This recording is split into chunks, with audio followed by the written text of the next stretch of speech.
रहस्ୟରେ भरा पुरी श्रीमंदिर रही अनेक रहस्य जानिले हेबे आश्चर्य। जानतु किछि रोचक तथ्य। श्रीक्षेत्र रे पाद पड़िले भक्ति रे मुंड नई जाए आ मन भीतर को छुटी आसे भक्ति भावनार स्रोत। ए सबु जोगु सबु बेले आमे प्रभुंक कथामृत सुनिले भी नुआ नुआ लागे। तेबे चलंतु एभली किछि अद्भुत रहस्यमय कथा श्रीमंदिर विषय जानिबा जेउठी आधुनिक विज्ञान भी फेल मारिछि। श्रीमंदिर रे वर्षकु प्राय 20 लाख रु ऊर्ध्व भक्त प्रसाद ग्रहण करिथांती।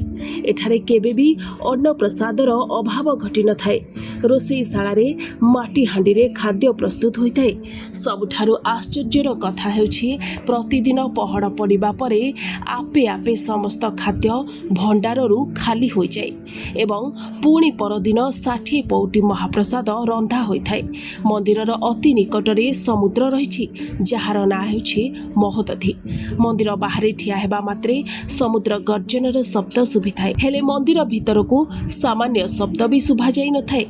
एहार कारण आज पर्यंत वैज्ञानिक माने मध्य जानि पारि नाहंती।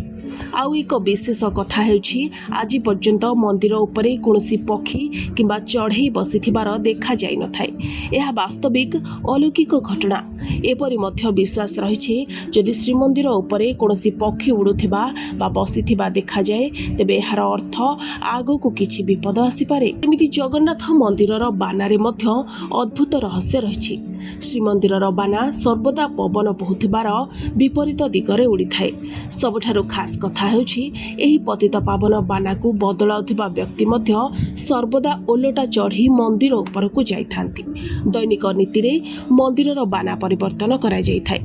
जदि एही नीति रे बाधा हुए तेबे मंदिर पूरा 18 वर्ष पाई बंद होई जिवो बोली मान्यता रहिछि।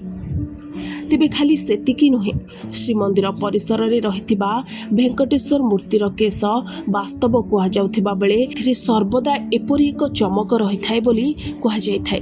एथिसह भेंकटेश्वरक मूर्ति पछ भागकू स्पर्श कले नरम लागिथाए। एमिति अनेक अलौकिकता रहिछि श्री जगन्नाथंकर ओ श्रीमंदिरर, जाहाकू बखाणिले सरिब नाही। जय जगन्नाथ।